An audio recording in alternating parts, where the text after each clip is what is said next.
আসসালামু আলাইকুম রহমতুল্লাহি ওবরাকাতু। ওয়ালাইকুম আসসালাম রহমতুল্লাহ। নাহমাদুহু ওয়া নুসাল্লি আলা রাসূলিহিল কারীম, আম্মা বাদ। فقال النبي صلى الله عليه وسلم: من يريد الله به خيرا فقهه في الدين، أو كما قال عليه الصلاة والسلام। যে প্রিয় আজিজ ছাত্র ভাইয়েরা, আলহামদুলিল্লাহ, আমরা একটি নতুন একটি বিষয় নিয়ে আমরা আলোচনা করতে যাচ্ছি। নতুন পদ্ধতিতে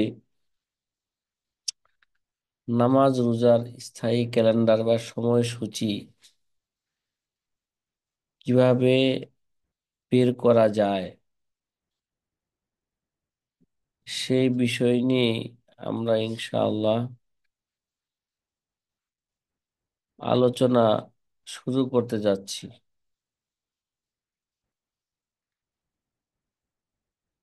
ক্লাসের শুরুতে আপনাদেরকে বলতে চাই,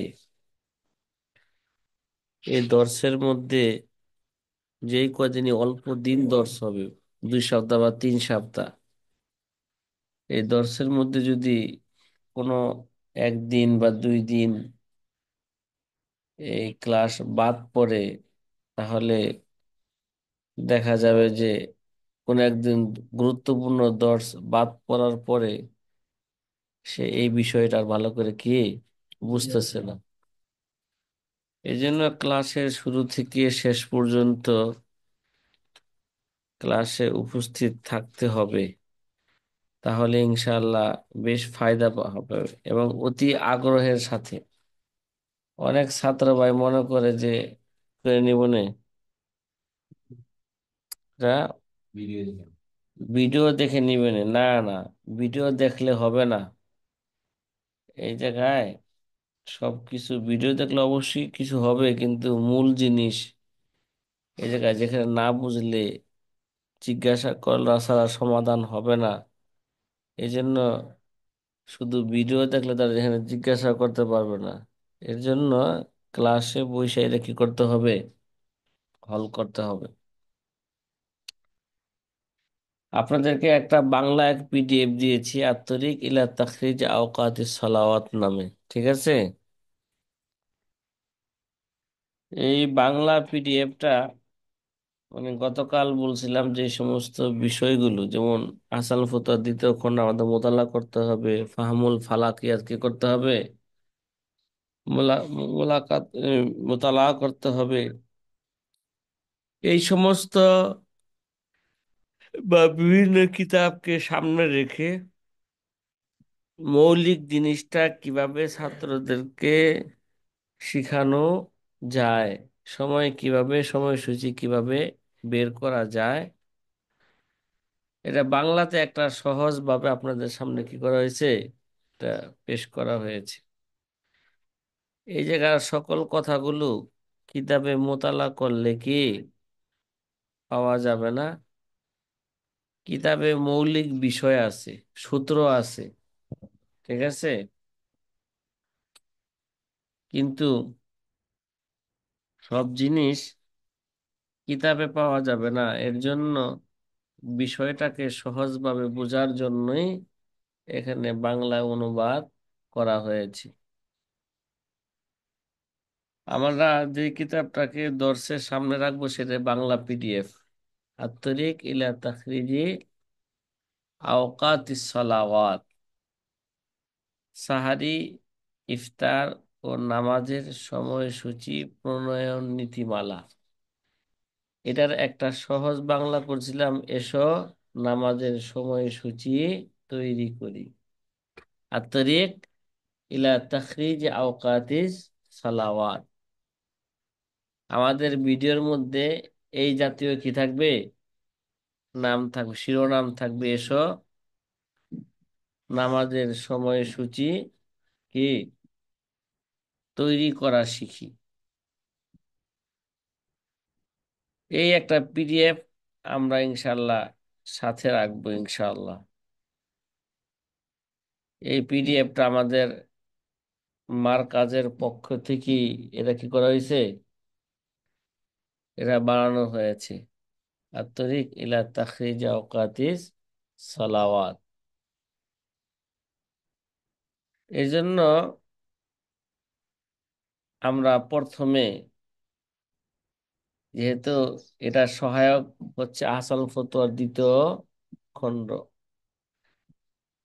এবং আল্লামা ইউসুফ লুদানবী রহিমাহুমুল্লাহ তাআলা এই বিষয়ে তিনি পাণ্ডিত্য অর্জন করেছেন।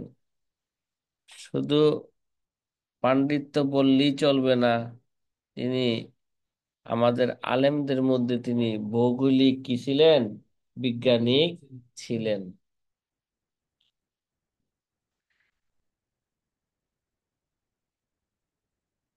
আর আমাদের এই জাদিদ এক পদ্ধতি, এটা একটা নতুন পদ্ধতি। এই নতুন পদ্ধতি কোরআনে কারিমের বিভিন্ন আয়াতে এই জাদিদ পদ্ধতির দিকে আল্লাহ পাক কি দিয়েছেন, আমাদেরকে ইঙ্গিত দিয়েছেন। সে আয়াতগুলো কি সেগুলো হয়তো দুই এক দিনের মধ্যেই বিস্তারিতভাবে অনুবাদ সহকারে, সংক্ষিপ্ত একটু ব্যাখ্যা সহকারে আপনাদের সামনে আসবে ইনশাআল্লাহ তাআলা।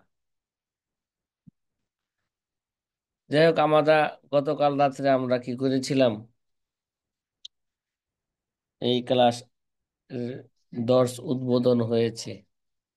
আজকে থেকে রীতিমতন বা এখন থেকে রীতিমতন কি হয়ে যাবে গা, এই বিষয়ের উপর দর্শ শুরু হয়ে যাবে। আপনাদেরকে যে বাংলা যে পিডিএফটা দেওয়া হয়েছে, প্রত্যেক ছাত্র ভাই এই পিডিএফটা কি করবেন, কম্পিউটার দোকান থেকে এটাকে বের করবেন, বের করে এটা মোতালা করবেন পুরোটাই,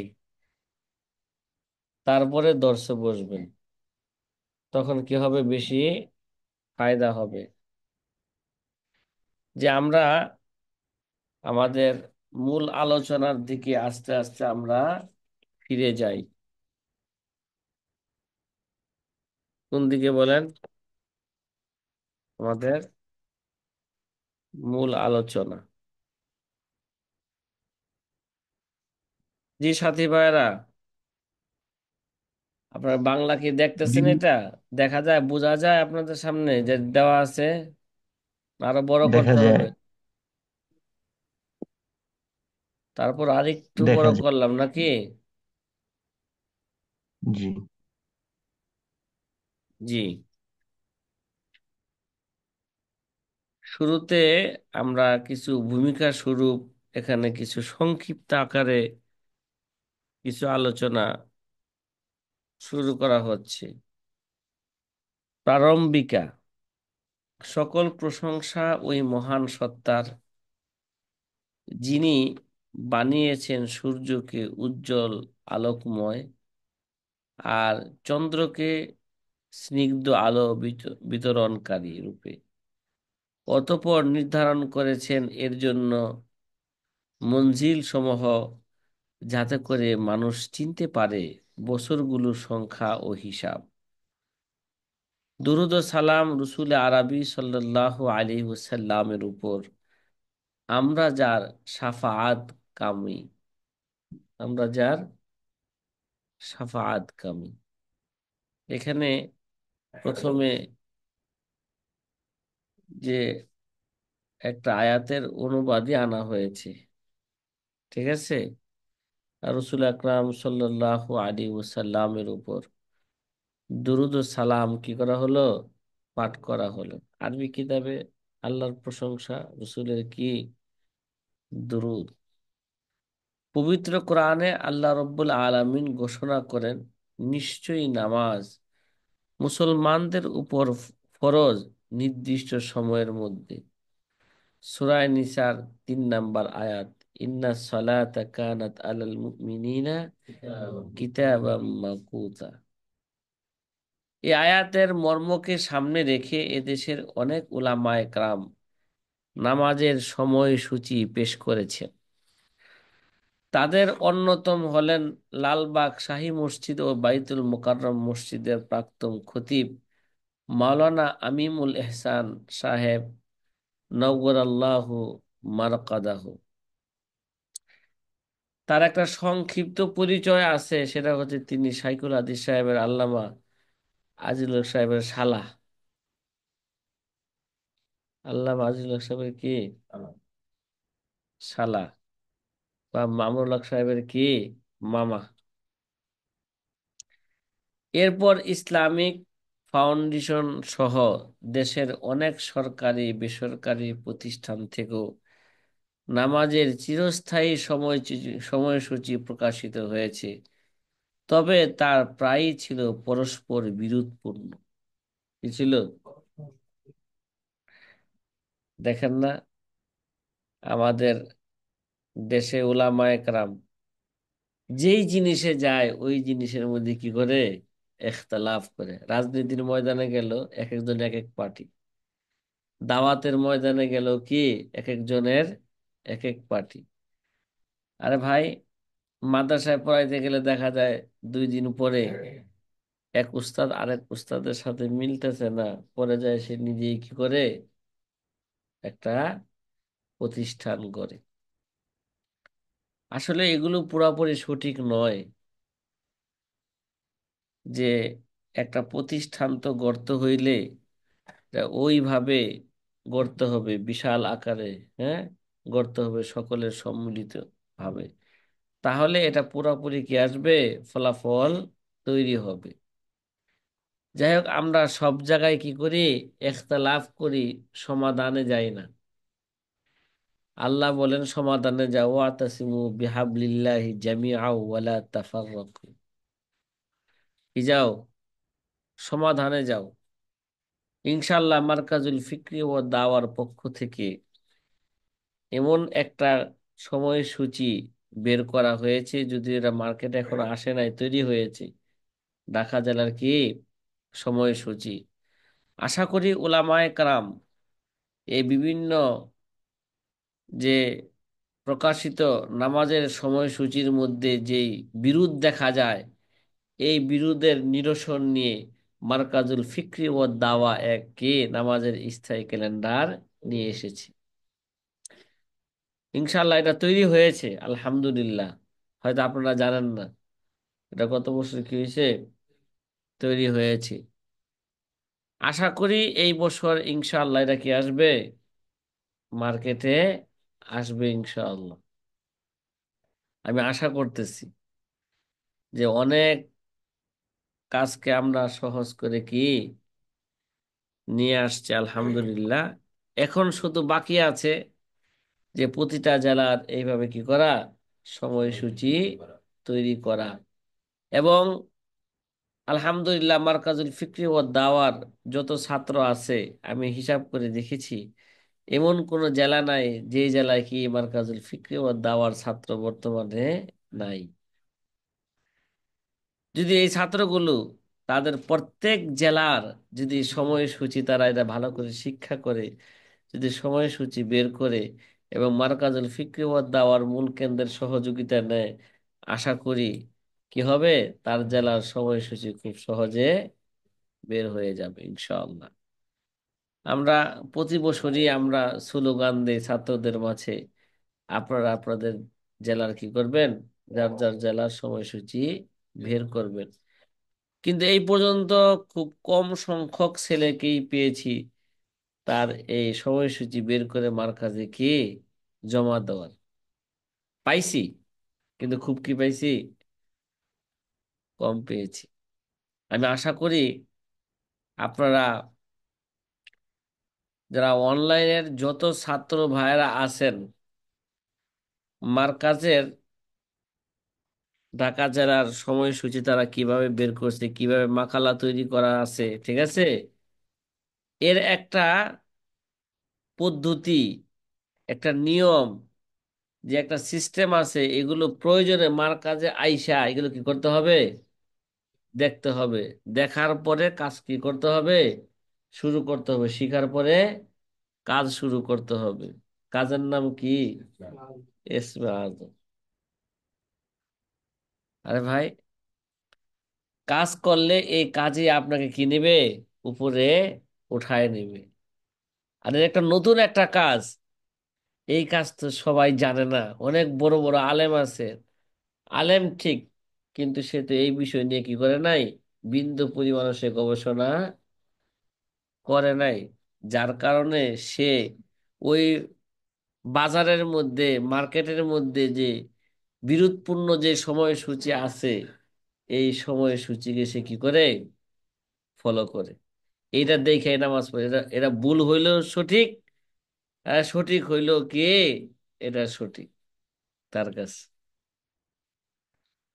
অথচ এই বিষয়টা না জানলে অনেক সময় রমজান মাসের রমজান মাসের রোজাও নষ্ট হবে, এবং রমজান মাসে তার ফজরের নামাজও কি হবে, নষ্ট হবে। এরা না বোঝা এবং না জানার কারণে সেও নিজেও গুমরা হবে, জাতিকেও কি করবে, গুমরা করবে। অথচ নামাজ রোজার মতন একটা কি, অন্যতম একটি বিষয়, গুরুত্বপূর্ণ বিষয়, এটার মধ্যে আমরা কি করি, অবহেলা করি। আল্লাহ আমাদেরকে বুঝার তৌফিক দান করুক। আমাদের একটা স্লোগান কি ছিল, কথা কয় না, একের কথায় নড়ে না বিশ্ব। একের কথায় কি, লড়ে না বিশ্ব, ঘন মিছিলের মাঝে সত্যের আহ্বান কে শুনিবে। আমরা একটা সত্যের আহ্বান নিয়ে জাতির সামনে আমরা হাজির হয়েছি। নামাজের এক কি, সময়সূচির এক সত্যের আহ্বান নিয়ে জাতির সামনে আমরা হাজির হয়েছি। আমাদের এটাকে যদি আমরা বাস্তবায়ন করতে পারি, ইনশাআল্লাহ সারা বাংলাদেশের প্রতিটা মুসলমানের নামাজ, বিশেষভাবে রমজান মাসের ফজরের নামাজ এবং আজান এবং রোজা সঠিক সময়ে হবে। কি হবে, সঠিক সময়ে হবে। আমাদের এই স্থায়ী ক্যালেন্ডারের সময়সূচি যদি ফলো না করা হয়, তাহলে দেখা যাবে যে এই ওলামাদের মাঝে যে পরস্পর বিরোধ রয়েছে, সেই বিরোধ থেকে যাবে, এবং এক শ্রেণীর ওলামায়ে কেরামের কি, গবেষণা অনুযায়ী মানুষের নামাজ রোজা কি হয়ে যাবে, নষ্ট হয়ে যাবে। এই বিষয়গুলো সামনের দর্শে আস্তে আস্তে কি আস্তে আস্তে কি হবে, পরিষ্কার হবে ইনশাআল্লাহ তাআলা। জি, কলকাতা থেকে হাবিবুল্লাহ মন্ডল ভাই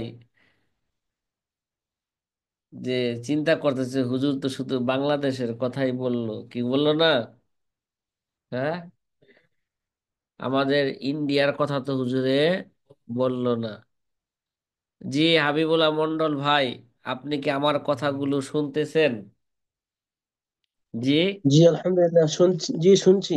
হ্যাঁ, হ্যাঁ, যেহেতু আপনি ইন্ডিয়ায়, কলকাতা আছেন, যে আপনার ইন্ডিয়ার সময় কিভাবে বের করবেন, এই দর্শ থেকে এটা কি করতে হবে, এটা জানতে হবে। জানতে।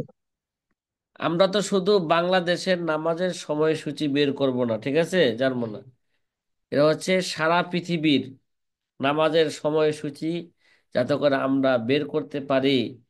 হ্যাঁ, কয়েকটা পদ্ধতি জানলে আমরা সারা পৃথিবীর নামাজের সময়সূচি কি করতে পারবো, বের করতে পারবো। তা হাবিবুল্লাহ মন্ডল ভাইকে একটা আগে থেকেই দায়িত্ব দিচ্ছি, যে আপনার ইন্ডিয়া, বিশেষভাবে কলকাতা, ইন্ডিয়া তো বিশাল বড়, ঠিক না, আপনার কলকাতা যে পৃথিবীর দৈর্ঘ্য হিসাবে কত ডিগ্রির মধ্যে আছে, এবং পৃথিবীর প্রস্থ হিসাবে কত ডিগ্রি এবং কত দকিকার মধ্যে আছে, এটা আগে আপনি বের করার কি করবেন, চেষ্টা করবেন। জি, আগে জি থেকেই ইনশাল্লাহ। আপনার জেহেনে ঢুকাইলাম। আমরাও আপনাকে সহযোগিতা করব, আপনিও এই জিনিসটা জানার জন্য আগে কি থাকবেন, প্রস্তুত থাকবেন। এই জিনিসটা জানলে আপনার কলকাতার নামাজের সময়সূচি কি হবে, বের করা আপনার জন্য সহজ হবে। জি সাথী ভাই, আব্দুল হাফিজ ভাই,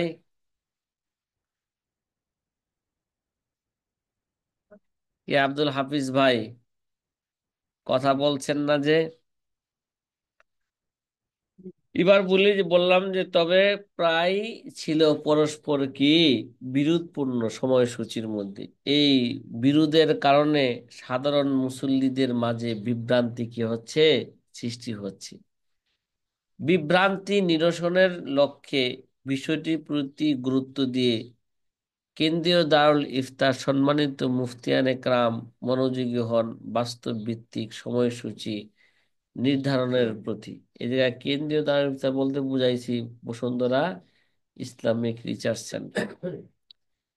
সে কল্পে 27শে সেপ্টেম্বর,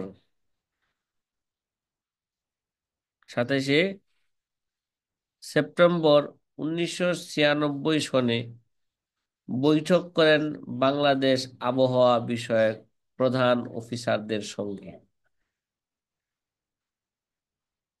দুইবার আয়োজন করেন সেমিনারের। সেমিনারের সেমিনার হয় দেশের শীর্ষস্থানীয় প্রজ্ঞাবান আলেমদেরকে নিয়ে। প্রণীত হয় শরীয়ী নীতিমালা ও ভৌগোলিক নিয়মাবলীর সমন্বয়ে সময়সূচি। সিদ্ধান্ত হয় এক জেলার সময়ের উপর অনুমান করে অন্য জেলার সময়সূচি নির্ধারণ করা ভৌগোলিক ফর্মুলা নিরিখে সঠিক নয়, বিধায় প্রত্যেক জেলার সময়সূচি ভিন্ন ভিন্নভাবে প্রণয়ন করা জরুরি। এই বিষয়টাও যদি আমরা লক্ষ্য করি, যে যেটা সিদ্ধান্ত হইল যে আবহাওয়া বিষয়ক প্রধান অফিসারদের সঙ্গে এবং দেশের শীর্ষস্থানীয় উলামায়ে কেরাম সাথে সঙ্গে, যে একটা সিদ্ধান্ত হলো, এই সিদ্ধান্ত অনুযায়ী কি আমরা আমল করি? আমল এখনো করি না। আমরা ইসলামী ফাউন্ডেশন, সামনে রমজান মাস আছে, এখন মনে হয় ক্যালেন্ডার তৈরি করা শুরু করছে বিভিন্ন মাদ্রাসার ওলারা। রমজানের ক্যালেন্ডার দ্বারা কি করতেছে, শুরু করে দিছে।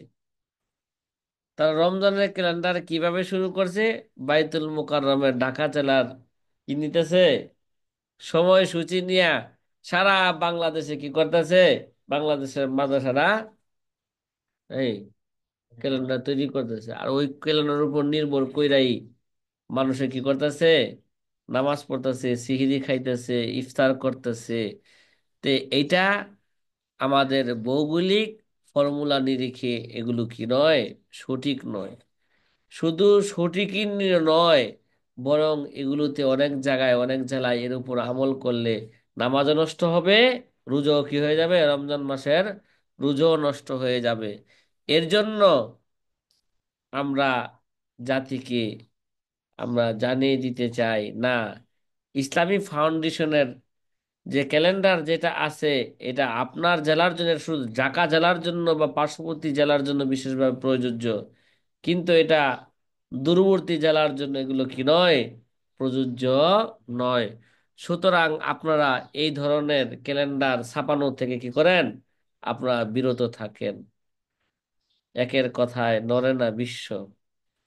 হ্যাঁ, গণমিছিলের মাঝে সত্যের আহ্বান কে শুনবে? সাথী ভাইরা, কথা কি বুঝে আসতেছে আপনাদের?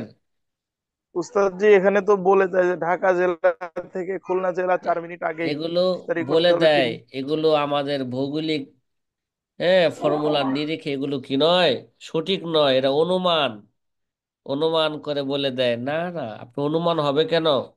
ওই আপনি কেন এই উল্টা পাল্টা আপনারা কি করবেন, ক্যালেন্ডার ছাপাইবেন? আপনার নামাজ, নিজের নামাজও নষ্ট করবেন, নিজের রোজাও নষ্ট করবেন, জাতির রোজা নামাজও কি করবেন, নষ্ট করবেন। এই সমস্ত ভ্রান্তি বিষয় থেকে আমাদের ফিরে আসতে হবে। উলামায়ে কেরাম সচেতন হতে হবে, এত গাফেল উদাসীন হইলে চলবে না। উলামায়ে কেরাম এটা এরকম হয় কেন, অনুমান করে কেন? আরে ভাই, অনুমান করে ফতোয়া দেওয়া যায় আছে? কি বললেন ফতোয়ার উসুলের মধ্যে? এটা একটা ফতোয়া না? 4 মিনিট কমাইবেন, 4 মিনিট কি করবেন, বাড়াইবেন। এটা একটা ফতোয়া হইল না? অনুমান কইরা ফতোয়া দেওয়া কি যায় আছে? আপনারাই বলেন না। আর কোন জায়গায় দিতেছে ফতোয়াটা?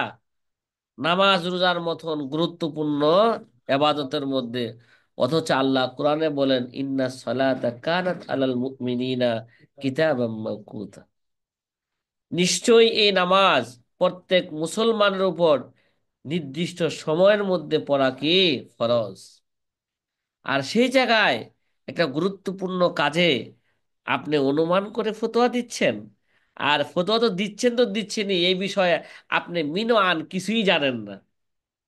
ডিগ্রি কারে কয় আপনি নিজেও জানেন না, আপনার বাবাও জানে না, আপনার দাদাও জানে না।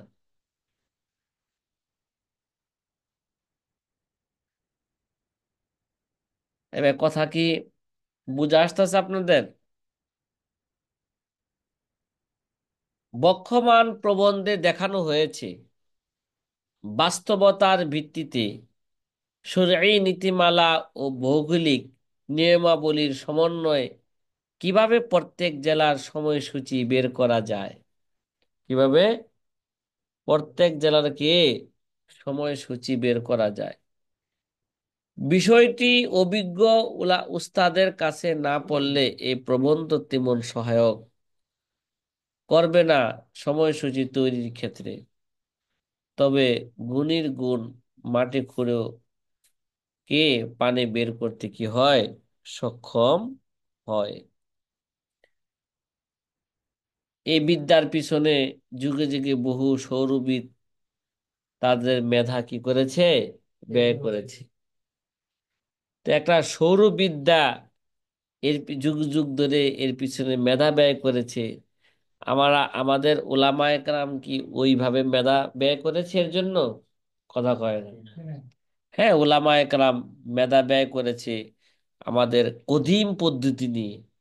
কদিম পদ্ধতির নিয়ে মানে কোরআন হাদিসে যে নামাজের সময়সূচি দিয়েছে এর ব্যাখ্যা নিয়ে, কিন্তু এর বাস্তবতা, এরা শুধু ব্যাখ্যা নিয়ে সময় সময় ব্যয় করেছে, কিন্তু এর বাস্তবতা কি, বাস্তবতা নিয়ে কি ব্যয় করছে? কখনো কি পূর্ব আকাশের শুভে সাদেক কখনো হয়, এরা বাস্তবতা তারা দেখতে গেছে মাঠের মধ্যে? কথা কয় না। জাওয়াল কখনো হয়, এটা দেখতে গেছে? দেখতে যায় নাই। আচ্ছা, সূর্য বাস্তবিক ডুবলো কিনা দেখতে গেছে? দেখছে যে সূর্য এখন ডুবছে, এখন মাগরিবের কি দাও, আজান দাও। এগুলো কি দেখার সময় আছে ওলামায়ে কেরামের? এখন তো আবার আরো আমাদেরকে ব্যস্ত করে দিয়েছে হিজি খ্রিস্টান, আমাদের হাতে কি করেছে, টাচ মোবাইল পৌঁছায় দিয়েছে। আবার শুধু টাচ মোবাইল পৌঁছায় দেয় নাই, এর মধ্যে অনেক কি দিয়েছে, কথা কয় না, সফটওয়্যার দিয়ে দিছে। তারপরে ফেসবুক, ইউটিউব, আর কি কি আছে, মেসেঞ্জার, তারপরে কথা কয় না, ওই যে এগুলো নিয়েই তো আমরা কি থাকি, উলামায়ে কেরাম ব্যস্ত থাকি। সবচেয়ে দুঃখের বিষয় বলতে হয়, আমাদের ওলামায়ে কেরাম এখন সেলফি নিয়েও কি আছে, ব্যস্ত আছে। একটা একটা টয়লেটে যাচ্ছে, টয়লেটে যায় কিভাবে যাচ্ছে সেটারও কি দেয়, হ্যাঁ, সেলফি ছাড়ে। কয়দিন পরে টয়লেটে যায় কিভাবে হাওয়াটা ছাড়লো তাও দেওয়ার কি করবে, চেষ্টা করবে। কি রে ভাই, এটা হচ্ছে আমাদের উলামায়ে কেরাম। এই বিদ্যার পিছনে যুগে যুগে বহু সৌরবিদ তাদের মেধা কি করেছেন, ব্যয় করেছেন, উপহার দিয়েছেন জাতিকে তাদের গবেষণার ফল। নিকট ইতিহাসে এমন এক ব্যক্তিত্ব হলেন মুফতি রশিদ আহমদ লুদানবী রহিমাহুমুল্লাহ তাআলা। আপনাদেরকে আগেও বলছি, এখন আবার বলতেছি, আপনারা তার জীবনী আমরা সংক্ষিপ্তভাবে সামনে আলোচনা করব। কিন্তু তার জীবনী বিস্তারিত জানতে হলে আসল ফতোয়ার প্রথম খণ্ডে ও শুরুর দিক দিয়ে এটা কি করে নেবে, ভালো করে মোতালা করে নেবে। তাহলে তার জীবনী সম্পর্কে বিস্তারিত কি করতে পারবে, জানতে পারবে।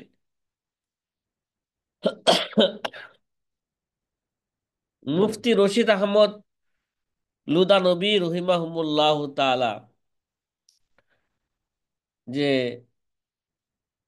তার যার গবেষণা অবাক করে দিয়েছে বর্তমান সৌরবিদদের, কি বৈজ্ঞানিকদের কি করে দিয়েছে, ভৌগোলিক বৈজ্ঞানিকদেরকে অবাক করে দিয়েছেন। তারা এ এ চিন্তায় ব্যাকুল যে একজন আলেম কি করে এত উচ্চাঙ্গের সৌরবিদ হতে পারে, উচ্চাঙ্গের কি সৌরবিদ হতে পারে।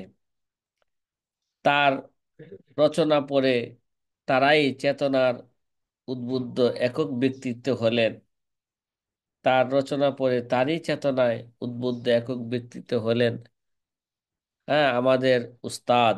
এখানে উস্তাদে লেখছে, বা বলা যায় আমাদের উস্তাদে মুহতারাম।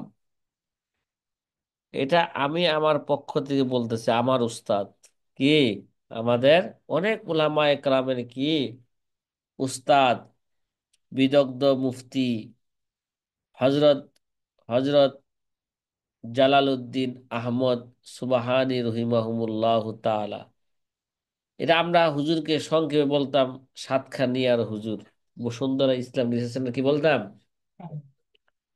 সাতকানিয়ার হুজুর। তিনি আলহামদুলিল্লাহ এলেমের মধ্যে কি ছিলেন, অনেক পারদর্শী ছিলেন। হার ফনের এলেমের মধ্যে, শুধু এক ফন না, কি হার ফনের এলেমের মধ্যে পারদর্শী ছিলেন। কিন্তু লোকটা মাঠের মধ্যে যাইতেন না বিদায় অনেকে তাকে কি চিনে না। আজকে দেখা যায় যে এখনো অনেক বড় বড় আলেম আছে, তারা ওয়াজের ময়দানে যায় না, মিডিয়ার সামনে যায় না, এই জন্য জাতি তাদেরকে কি করে না, চিনে না। আর যারা নাদান, নালায়েক, ঠিক আছে, শুধু তাদের কি আছে, একটু বাক শক্তি আছে। এই বাক শক্তির মাধ্যমে তারা কি আসছে, মিডিয়ার সামনে আসে, আর জাতি তাদেরকে বড় আলেম মনে করে কি করতেছে, ফলো করতেছে, ঠিক না? যেমন তাহারির কথাই বলি, কি উদাহরণস্বরূপ, কে তাহেরি নিজেও গুমরা, মানুষকে কি করতেছে, গুমরা বানিয়ে দিচ্ছে।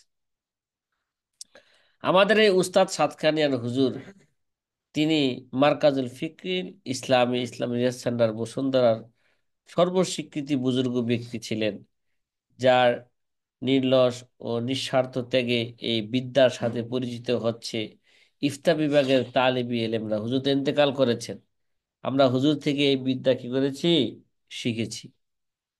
এ ধারা চলবে ইনশাআল্লাহ। বসুন্ধরা এখনো কি হুজুরের যে ছাত্র যারা আছেন, তারাই কি করতেছেন, এটা একটা ছাত্র আছেন বসুন্ধরার উস্তাদ ও মুফতি মুঈনুদ্দিন, তিনি এই বিষয়টা নিয়ে কি করেন, ছাত্রদেরকে দর্শ দেন। আমরাও হুজুর থেকে শিখেছি, সেও হুজুর থেকে কি করেছে, শিখেছি। আল্লাহ তাআলা হযরতকে আলা মাকাম কি করুক, দান করুক। তার জ্ঞান বিশ্ববাসীকে সিঞ্চিত করেন, উভয় জাহানে তাকে সুখী করেন। আমিন। দারুল ইফতার সকল তালিবে এলেমকে, বিশেষভাবে গোটা উম্মতকে ব্যাপকভাবে আল্লাহ তাআলা যাজায় খায়ের কি করুক, দান করুক। আমিন সুম্মা আমিন। সাথী ভাইরা, আপনাকে আমার কথা বুঝে আসছে, কি বললাম, ভূমিকা স্বরূপ কথা? আলহামদুলিল্লাহ। জি উস্তাদ জি, আলহামদুলিল্লাহ। যেহেতু আমরা একটু আমাদের ভূমিকার মধ্যে আমরা জানতে পারলাম যে আমাদের উলামায়ে কেরামের মধ্যে যে একক ব্যক্তিত্ব হলেন মুফতি রশিদ আহমদ লুদানবী, হ্যাঁ, এটা ভারতের, ভারতের আলেম নাকি, না বাংলাদেশের?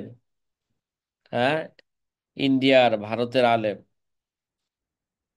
না না, পাকিস্তান না, পাকিস্তানে গিয়েছিলেন, ঠিক আছে।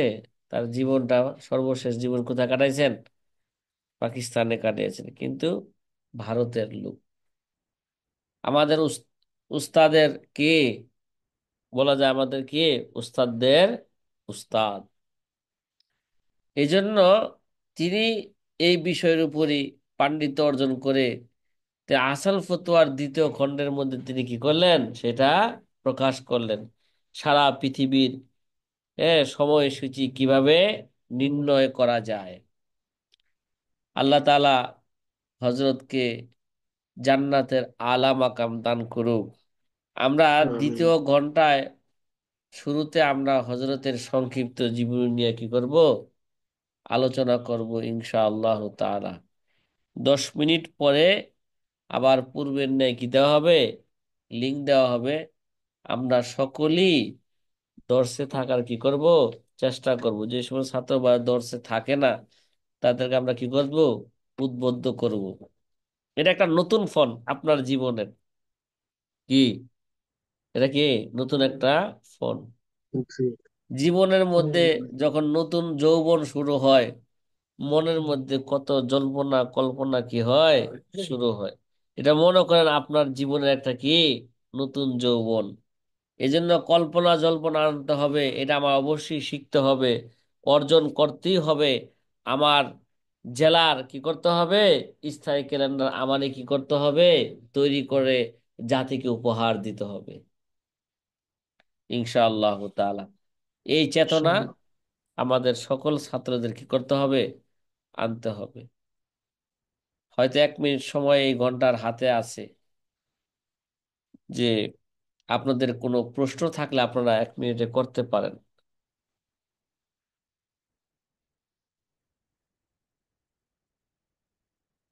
কোনো সাথী ভাইয়ের কোনো কি নাই,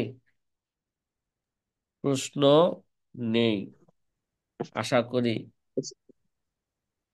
জি ওস্তাদ জি, জি। প্রশ্ন নেই বলছে, আমার একটা মানে জিনিস, মানে আমি শুনেছিলাম আমাদের একটা শিক্ষকদের ট্রেনিং এ যে আল্লাহ রাব্বুল আলামিন পবিত্র কালামুল্লাহ শরীফের মধ্যে বারবার বলেছেন যে আফালা তাতাফাক্কারুন, আফালা তাকিলুন, আফালা ইয়াতাফাক্কারুন, মানে এই কথাগুলো বলেছেন, মানে বারবার মোমেনদেরকে বলছে যে তোমরা কি গবেষণা করো না, তোমরা কি চিন্তা করো না, তোমরা কি ভাবো না। আমাদেরকে মানে তাফাক্কুর, ফিকির এবং তাফাক্কুরের কথা আল্লাহ রাব্বুল আলামিন আমাদের বারবার বলছেন। মানে এই যে নতুনত্ব তৈরি করা, আবিষ্কার করা, সৃষ্টি করা, এটা কিন্তু আল্লাহ আমাদেরকে